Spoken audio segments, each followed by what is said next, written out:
Hello and welcome to A Course in Miracles 365, Awakening to Love. I'm your host, Tomas Garza, and happy Friday to you here in North America and Saturday if you're elsewhere in the world. Thank you all for joining me. And we've got a very fun, to me, it's a very fun lesson in store for us here in the workbook for students today.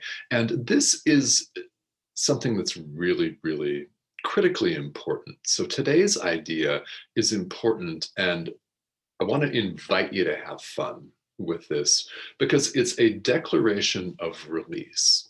It says that right in the first sentence of the commentary.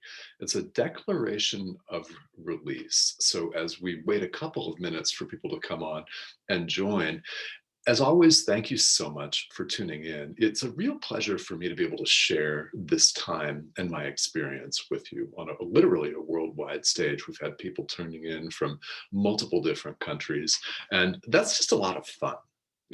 It's a lot of fun because no matter where we are in the world, we're having the same types of experiences.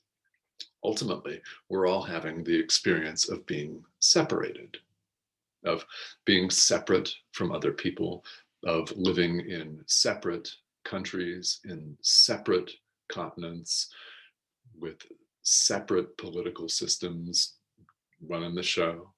Yeah, we're having separate lives, or so it appears. We're having this experience of separation, and anything, quite literally anything, including modern technology that brings people together, is really quite wonderful. It's ingenious, and we're really fortunate to have it. We really are. So it's a real pleasure for me to be here with you today. So that sense of separation is what we're looking to move beyond. We're seeking to, whatever verb you want to use, move past it, get rid of it, transcend it, whatever that is, whatever that looks like.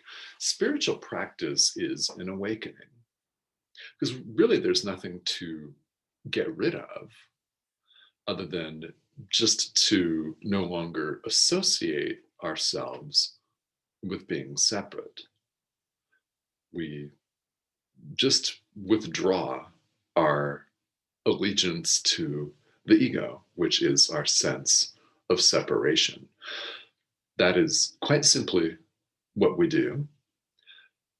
Doesn't make it easy, does it? Right? There's always a difference between simple and easy, and spirituality is quite simply choosing love.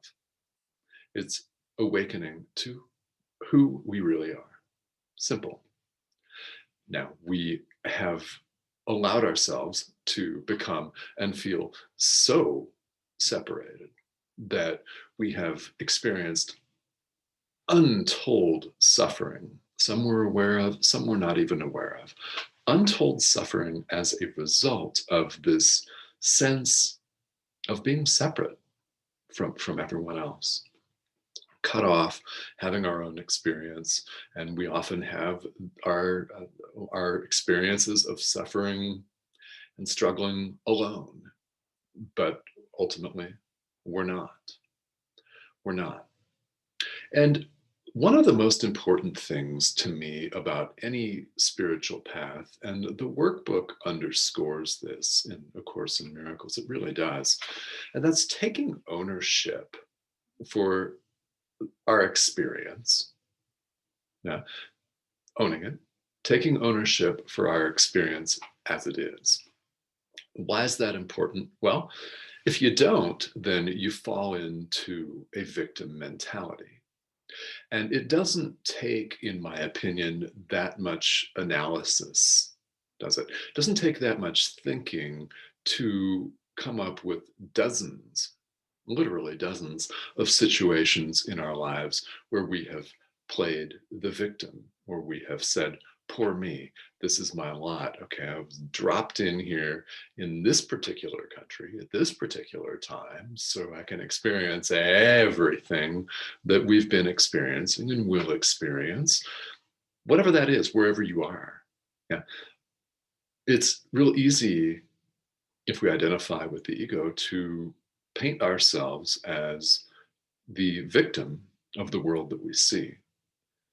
In other words, it's real easy for us to pass the buck, so to speak. It's easy for us to dissociate responsibility and blame someone else, right? Blame the government, blame history, blame our parents, okay? Blame our teachers at school, blame our spouse, blame our ex-spouse, blame an ex-boyfriend or girlfriend. It's their fault. But it's real easy for us to paint ourselves as a victim if we don't take ownership for our lives, for our experience as we're experiencing it. So what happens when you do take ownership for it? Well, you realize that you have the power to change that. You have the power in the present moment, and only there, because it's all we have. You have the ability to choose differently. We can choose a different experience. This workbook exercise today says, I am not the victim of the world I see.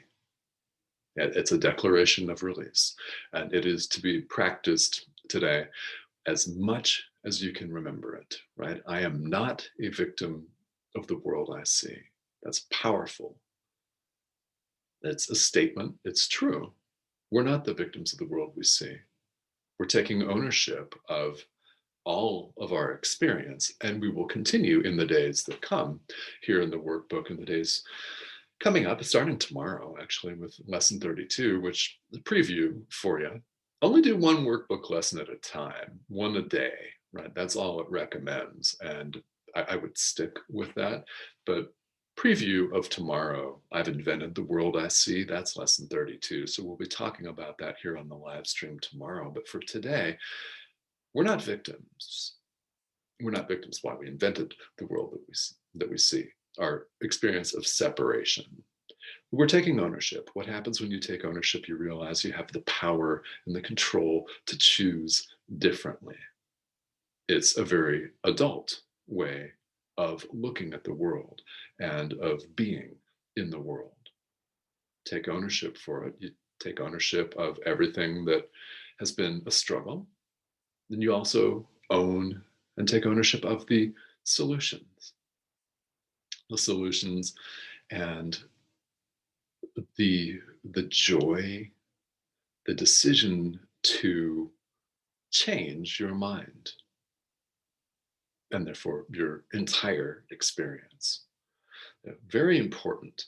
So in practicing today's idea, the workbook makes it very clear that we're to practice this idea, scanning our mind with eyes open, right? Looking around at things, just look around you at whatever you see, and every so often repeat that I'm not the victim of the world I see.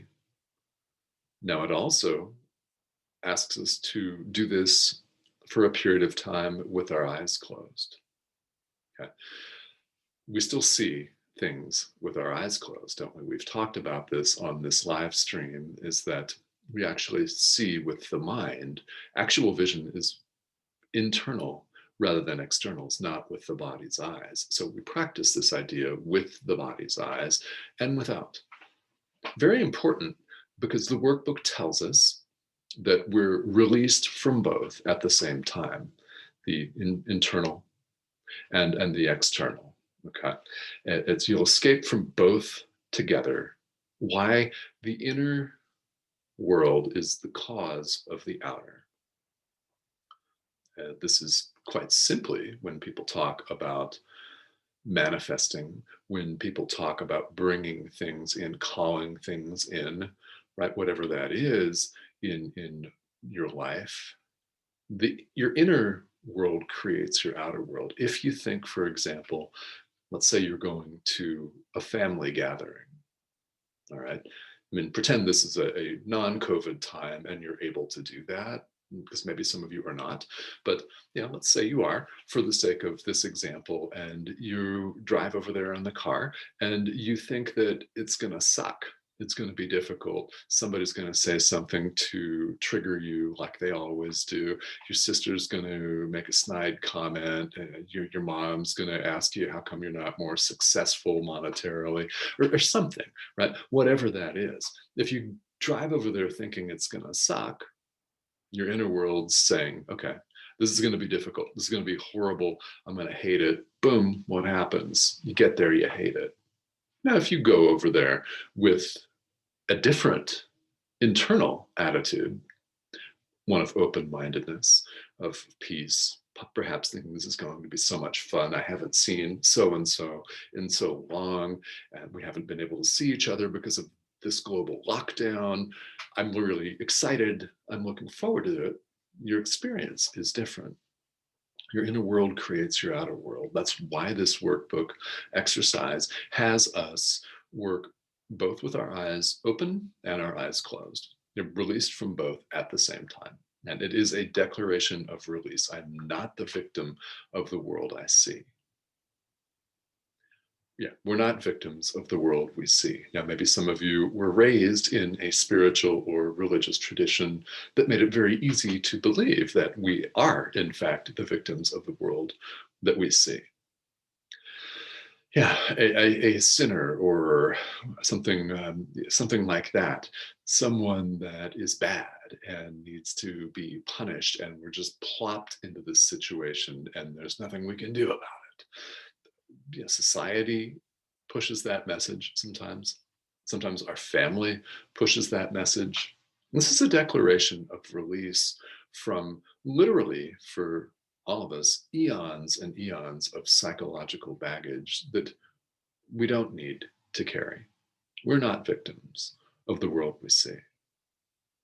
That if we've made this, fashioned it, made it up, we can unmake, and as the Course says, choose to see the world forgiven, the real world, after we have cleared all of the veils that currently cloud our vision.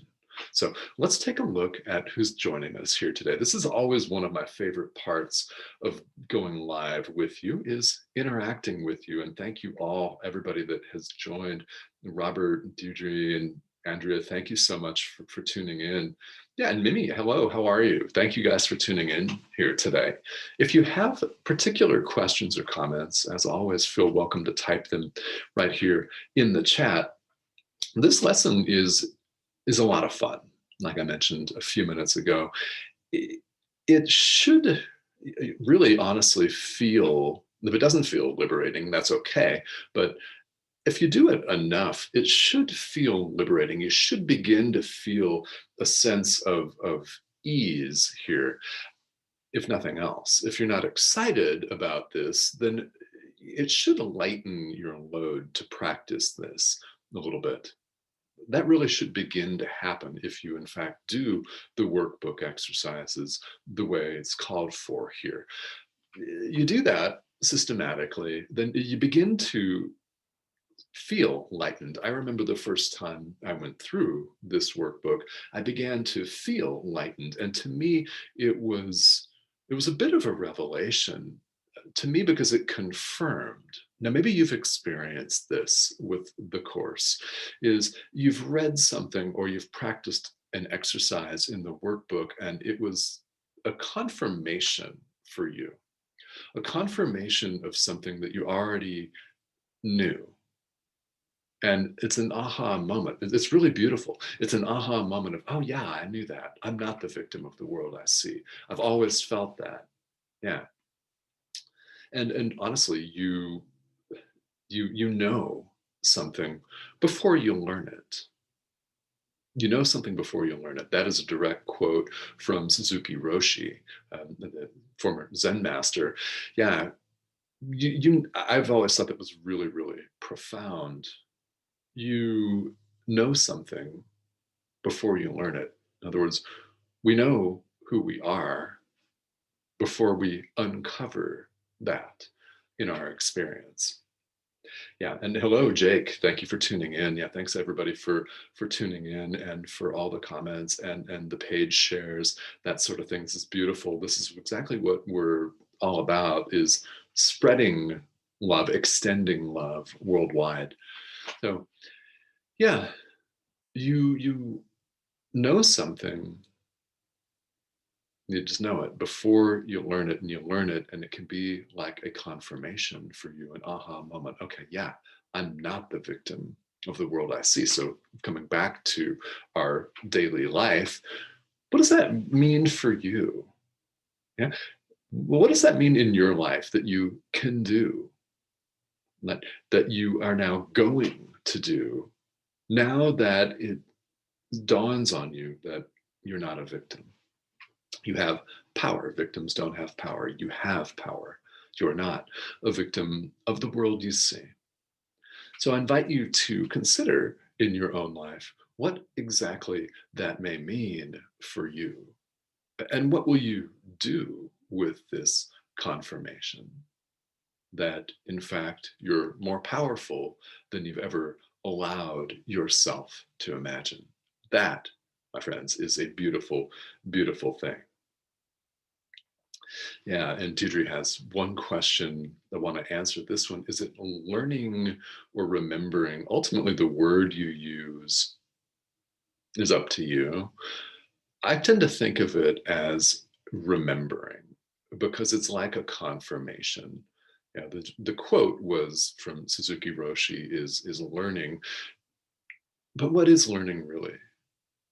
Right. I mean, I would tend to say it's more of a remembering, because we're recalling our true nature, which has always been there and it has never changed. We've just chosen to ignore it, which can be a bit of a harsh truth for a lot of us. And for a while, way back in the day, for me, that was, that didn't exactly land perfectly well for me either, that I've chosen to ignore it because the ego wants to say, well, no, I didn't. But yeah, yeah, we all collectively are in a process of remembering. So that really kind of is learning. I would say remember. Yeah, whichever word works for you. I do think that's one thing that in, in spirituality we can all get hung up on, because words are actually just symbols, aren't they? They're not even the thing they represent. This word computer, for example, is not the object, right? It's called different things in different languages. You know, and that's just it's a term that we all use so that we can communicate with each other, and so we can understand things here in the world. It's not the object itself. So who we are has always been there and always will be there. It's in fact timeless. We're waking up to that, so to speak. We're remembering. Mhm. Yes. And thank you all very much. Hope, thank you for tuning in here. Yeah. And if you're catching the replay and you have specific questions, whether it's about lesson 31, or whether it's about A Course in Miracles in general, whether it's about spirituality in general, feel welcome to type it here in the comment thread, and I will look at that and I will get to that. So thank you all for joining me here today, and we'll see you back here again tomorrow. Have a beautiful rest of your day. Talk to you all soon.